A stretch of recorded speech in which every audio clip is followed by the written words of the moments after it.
ॐ गजाननं बुद्गणाधिसेवितं कपिजम्बोफलचार्वक्षणं उमासुं शोभनास्कारगणमान् विघ्नेश्वरपादपङ्कजम् अम्बे अम्बिके अम्बालिके नमान्यति कश्चनं शाश्वतं सुभद्रिकां कां बिल्वाशनिं। नमस्कार, मैं ज्योतिषाचार्य आर्यन पांडे अपने चैनल एस्ट्रो वेदांता पर आप सभी का स्वागत करता हूं और निवेदन करता हूं कि इस चैनल को सब्सक्राइब करें, वीडियो को लाइक और शेयर अवश्य करें। आज मैं कार्तिक शुक्ल पक्ष षष्ठी के दिन जो सूर्य षष्ठी अथवा छठ का व्रत होता है उसकी कथा जो पुराणों में वर्णित है वो मूल कथा आप लोगों को सुना रहा हूँ। आशा करता हूँ कि छठ व्रती इसको सुन करके लाभान्वित होंगे। अथ रवि षष्ठी व्रत कथा प्रारंभ। सबसे पहले संकल्प इत्यादि करें, उसके पश्चात अष्टदल कमल बना करके सूर्य महाराज के 12 नामों को लिख करके विधिवत पंचोपचार से पूजन करने के बाद कथा श्रवण करें। प्रथम स्नान आदि धूप दीप नैवेद्य आदि से पूजन करके ऋतु के समयानुसार फल फूल आदि अर्पण कर भक्ति भाव से प्रार्थना करें। उसके बाद कथा श्रवण करें। अथ कथा प्रारंभ।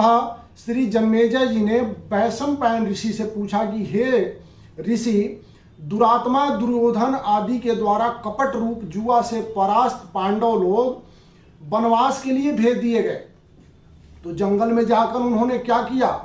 वैशंपायन जी बोले कि हे जन्मेजय सुनो, वह पांडु के पुत्र पांडव लोग अत्यंत दुख सागर में डूबे हुए वनवास के लिए घोर जंगल में जाकर के दुख और चिंता से चिंतित होकर के वन में रहने लगे। वन के फल फूल खाकर पृथ्वी तल में शयन करते हुए केला और भोजपत्र का वस्त्र पहन करके दुख से दिन काटने लगे। राजकन्या सुख को भोगने वाली पतिव्रता धर्म को पालन करती हुई गजगामिनी द्रौपदी भी पतियों के साथ वन को गई थी। जिस स्थान में द्रौपदी सहित पांडव लोग थे वहां पर वे ब्रह्मवेता तपो रूप 88,000 मुनि लोग जा पहुंचे।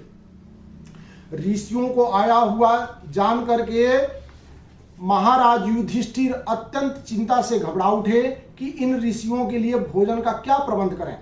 जब युधिष्ठिर को यह चिंता हुई कि भोजन के लिए क्या उद्योग करें, तो मुख की चेष्टा मलिन किए हुए अपने स्वामी युधिष्ठिर को देख करके द्रौपदी अत्यंत दुख से दुखी हुई और व्याकुल हो उठी। उसी क्षण द्रौपदी अपने पुरोहित महाराज धौम्य के पास गई। महाराज धौम्य पवित्र आसन पर बैठ करके जप अनुष्ठान कर रहे थे। महाराजा धौम्य को आसन पर बैठा देख करके प्रदक्षिणा पूर्वक नमस्कार करके नेत्रों में आंसू भर करके कुल धर्म रक्षिका द्रौपदी प्रेम पूर्वक गदगद वचन से बोली कि हे धौम्य, हे महाभाग्य, इन दुखित पांडव पुत्रों को देखो। हे स्वामी, इनके दुखों को देख करके क्या आपका हृदय दुखी नहीं होता? दुख को समाप्त करने के लिए मुझे कोई ऐसा व्रत कहिए जिससे इनका क्लेश शांत हो। थोड़े ही समय में ऐसा प्रत्यक्ष पुण्य देने वाला कोई व्रत कहिए जिससे हमारे स्वामी अपने राज लक्ष्मी को पुनः प्राप्त हो जाए और सुखी हो जाएं, जिससे शत्रुओं का नाश हो और इनका खोया हुआ धन भी वापस मिले। इस समय हमारे यहाँ पे आए हुए ब्राह्मणों को दुग्ध पान करने को भी मिल जाए। हे महाभाग, हे महाविभो, कोई ऐसा उपाय बताइए। वैशंपायन जी जन्मेजय से कहते हैं कि द्रौपदी के यह वचन सुन करके ब्राह्मणों में श्रेष्ठ महाराज धौम्य जी बोले कि हे पंचाल पुत्री, एक उत्तम व्रत तुमसे कहता हूं, उसको सुनो। जिस व्रत को पूर्व समय में नाग कन्या के उपदेश से सुकन्या ने किया था। हे महाभागे, स्त्रियों के साथ तुम अनेक विघ्नों को शांत करने वाली रवि षष्ठी व्रत को करो। द्रौपदी बोली कि हे विप्र, आपका कहा हुआ यह व्रत कैसा है, उसकी क्या विधि है, उस व्रत को किसका पूजन किया जाता है, वह नाग कन्या कौन थी और किस हेतु उसने इस उत्तम व्रत को किया था। हे महाभाग, वह सुकन्या आश्चर्य रूपी व्रत को करने वाली कौन थी?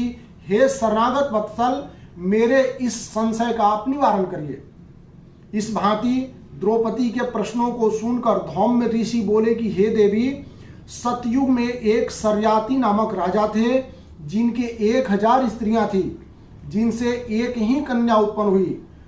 उस राजा के कन्या को छोड़कर दूसरी संतान नहीं होने के कारण वह कन्या राजा को अति प्रिय थी। वह पिता के घर में वृद्धि को प्राप्त होने लगी। कुछ समय के बाद वह कन्या चंद्रावत मुख और कमलवत नेत्र होती हुई युवावस्था को प्राप्त हुई। बाल्यावस्था से ही वह चंचला कन्या पिता के प्राणों के समान प्रिय थी। इस पृथ्वी लोक में उसके सदृश दूसरी कोई ऐसी कन्या न थी जिसको हमने देखा हो। इससे उसका नाम सुकन्या पड़ा। एक समय राजा सर्याती शिकार खेलने के लिए मंत्री, सेना, बड़े बड़े योद्धा और पुरोहितों को संग लेकर के घोर जंगल में गए। शिकार खेलने के निमित्त राजा को जंगल में वास करते हुए 10 दिन व्यतीत हो गए। राजा सर्याती दिन में शिकार खेलकर रात्रि में स्त्रियों के साथ क्रीड़ा करते हुए जंगल में रहने लगे। एक समय सखियों के साथ सुकन्या फूल लेने के निमित्त जंगल में गई। वहां पर च्यवन मुनि का आश्रम था। सुकन्या ने मुनि की दीमक लगी देह को देखा। क्या देखती है कि मिट्टी के मध्य से मुनि की दोनों नेत्र जुगनू के भांति चमक रहे हैं। उसने विस्मित होकर के दोनों आंखें फोड़ दी। तब तो मुनि के नेत्रों से रुधिर की धारा बहने लगी और वह चकोराक्षी सुकन्या फूलों को लेकर सखियों के साथ अपने घर को चली आई। च्यवन मुनि की आंखें सुकन्या द्वारा जब जो फोड़ दी गई थी, इससे राजा और सेना का मल मूत्र बंद हो गया। सभी हाहाकार करने लगे। जब 3 दिन और 3 रात्रि व्यतीत हो गई तो व्याकुल होकर अपने पुरोहित से राजा ने पूछा कि हे मुनि उत्तम, किस हेतु हमारा मल मूत्र आदि बंद हो गया है, सो आप दिव्य दृष्टि से देखकर कहिए। श्री पुरोहित जो बोले, हे राजन, भार्गव वंशी च्यवन नामक एक ऋषि इसी वन में घोर तपस्या कर रहे हैं, जिनके शरीर में दीमक लगकर मांस खा गए हैं तथा हड्डी मात्र मिट्टी से लिपटी है।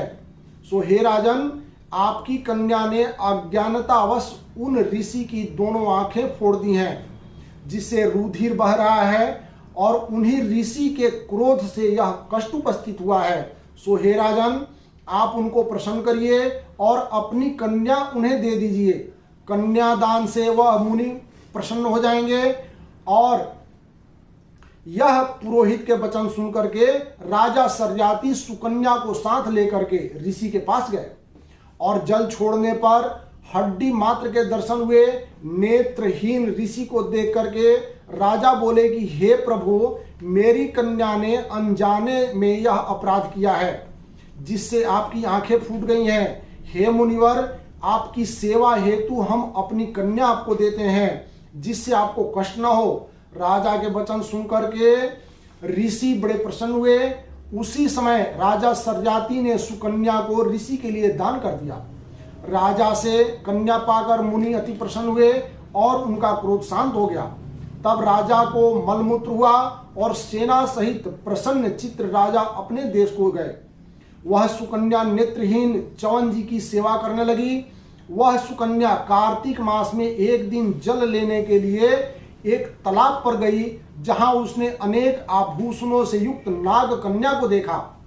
श्री कश्यप जी के यज्ञ मंडल में सूर्य नारायण का पूजन करती हुई नाग कन्या को देख करके सुकन्या ने धीरे से उसके पास जाकर के पूछा कि हे महाभागे, आप यह क्या करती हैं, किस कारण यहाँ आई हैं। सुकन्या के इस वचन को सुनकर नाग कन्या बोली कि हे साध्वी, मैं नाग कन्या हूँ, व्रत धारण कर कश्यप जी के पूजनार्थ यहाँ आई हूँ। सुकन्या बोली, इस व्रत का और पूजा का क्या प्रभाव है, क्या फल है, इस पूजा की विधि क्या है, किस महीने में और किस तिथि को यह उत्तम व्रत किया जाता है। नाग कन्या ने कहा कि कार्तिक शुक्ल षष्ठी को सप्तमी युक्त होने पर मनोरथ सिद्ध करने के लिए यह व्रत किया जाता है। व्रती को चाहिए कि पंचमी के दिन नियम से व्रत का धारण करे, सायंकाल में खीर का भोजन करके पृथ्वी पर सोवे, छठ के दिन व्रत रहे, दिन में 4 रंगों से सुशोभित मंडप में सूर्य नारायण का पूजन करे और रात्रि में जागरण करे। अनेक प्रकार के फल, फूल, पकवान इत्यादि से पूजन करे और सूर्य नारायण के प्रीति के लिए गीत बाद आदि से गा बजा करके उत्सव मनावे। जिस समय तक सूर्य नारायण के दर्शन न हो तब तक व्रत धारण किए रहे। प्रातः काल सप्तमी को सूर्य नारायण का दर्शन करके अर्घ देवे। दूध, नारियल, कदली फल, पुष्प, चंदन से 12 सूर्य के नामों को लेकर के उन्हीं का उच्चारण करते हुए प्रत्येक नाम से दंडवत प्रणाम करते हुए अर्घ देवे। जगत के सविता, जगत के नेत्र, जगत के उत्पत्ति, जगत के पालन करने वाले है त्रिगुण स्वरूप, त्रिगुणात्मा ब्रह्मा विष्णु शिव स्वरूप सूर्य नारायण को बारंबार नमस्कार है। इस प्रकार इस व्रत के करने से सूर्य नारायण महाघोर कष्ट को दूर करके मनोवांछित फल प्रदान करते हैं। हे सुब्रते, हमने यह रवि षष्ठी व्रत तुमसे कहा। श्री धौम्य जी ने कहा कि हे द्रौपदी, नाग कन्या के इस वचन को सुनकर सुकन्या इस उत्तम व्रत को किया। इस व्रत के प्रभाव से च्यवन मुनि के नेत्र पुनः पूर्वत ठीक हो गए और ऋषि च्यवन जी का शरीर निरोग हो गया और सुकन्या के साथ लक्ष्मी नारायण की भांति राजयुक्त होकर के सुख भोगने लगे। इससे हे पंचाल नंदिनी, तुम भी इस उत्तम व्रत को करो।